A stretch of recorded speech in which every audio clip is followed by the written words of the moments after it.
ulo ninyo na sinabi mo na, alis ako basta mag-alis siya.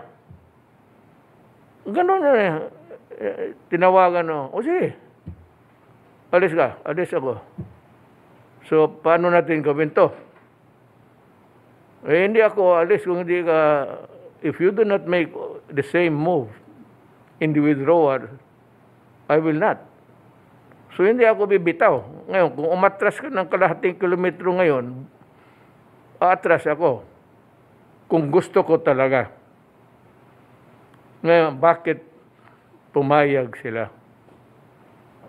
Pag atras, wala na siyang ginawa. Kung just hinuhay, diretso tumalikod na lang at pinauwi. Bakit ganon?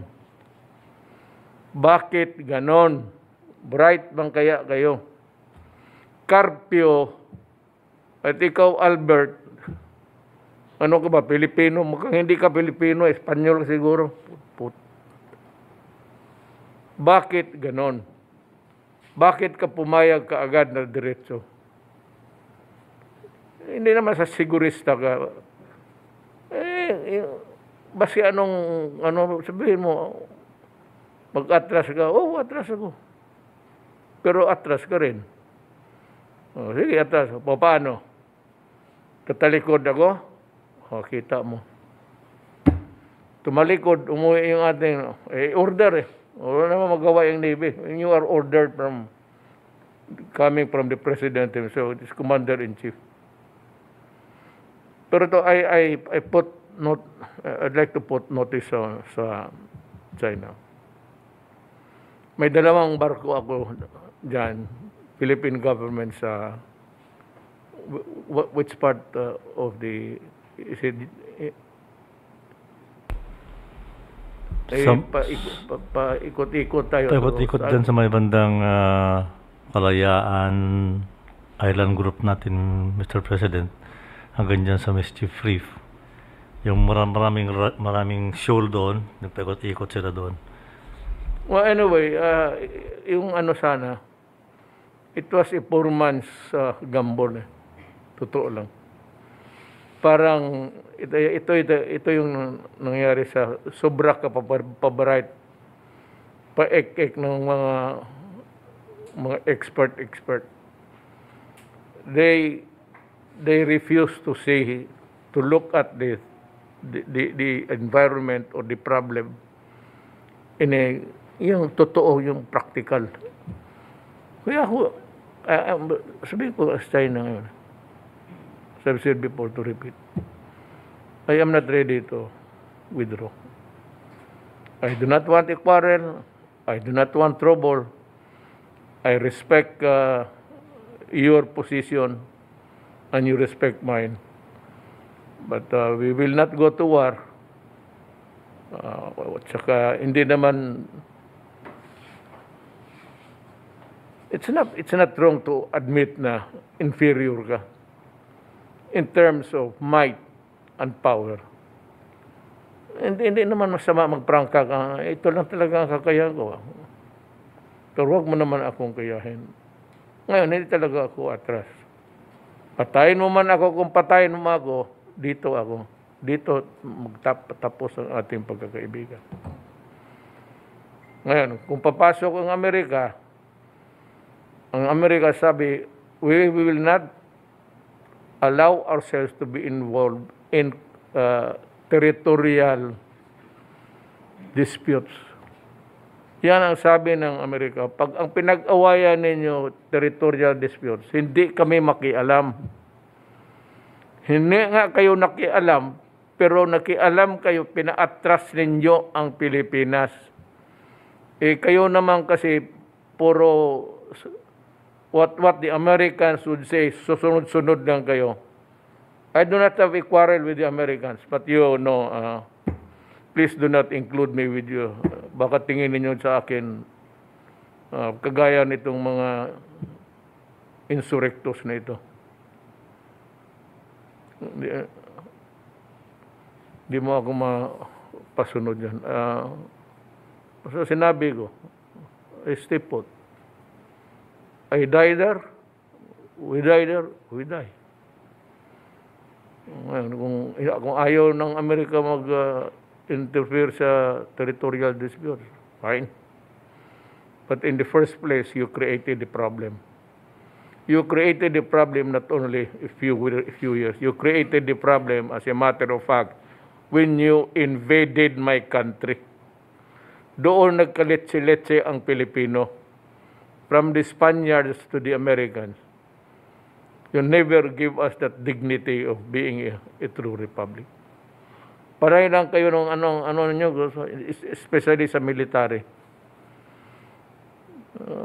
Ayaw ko magsabihin, pero kung gusto mo, mabuti magkagirat, magkaalaman ta. But please do not include me. I will not also, ikaw ayaw mo na ma-involve sa disputes. Ako, when it comes to lives and troubles, wag mo na akong kagaya noon na you created, you imposed your imperialistic might doon sa Vietnam. Yung South Vietnam noon. Tapos tignan mo nangyari. You lost 58,000 of your soldiers, only in the end to retreat. Nagkahulog-hulog pa, nagkakadarapa pa. Nothing happened. And yung sa akin, yung pinilit ninyo na nagpadala ng PhilCAG, Filipino soldiers to fight there, sa panahon ko, sabi ko, i-contribute ko sa iyo mga Batangas para pangsaksak sa mga kalaban niyo. Please do not include my country in your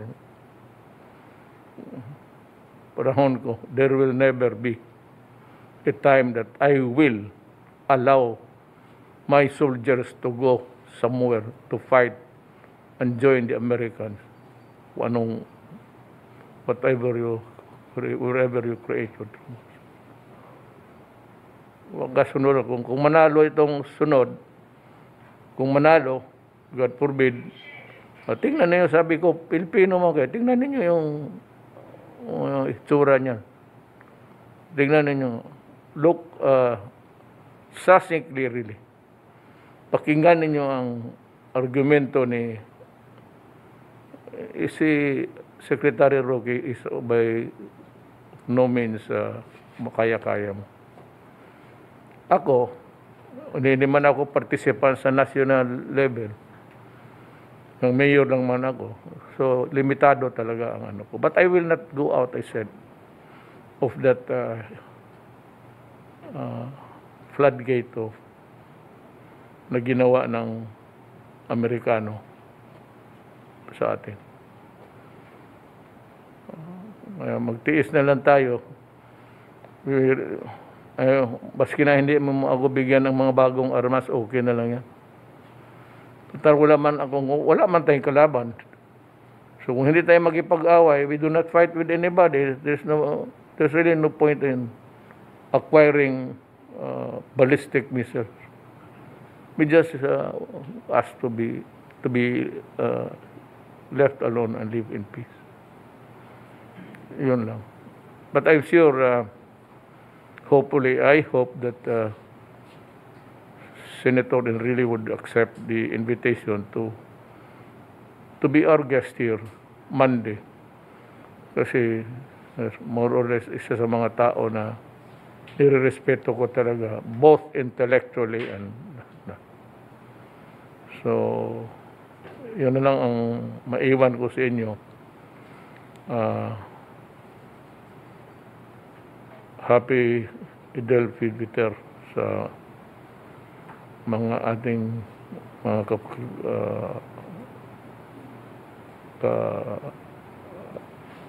kaka-Pilipino, the Filipino Muslims dito sa atin and everywhere. I just say that I hope that this joyful day will bring you peace and in your outlook of what we are here for.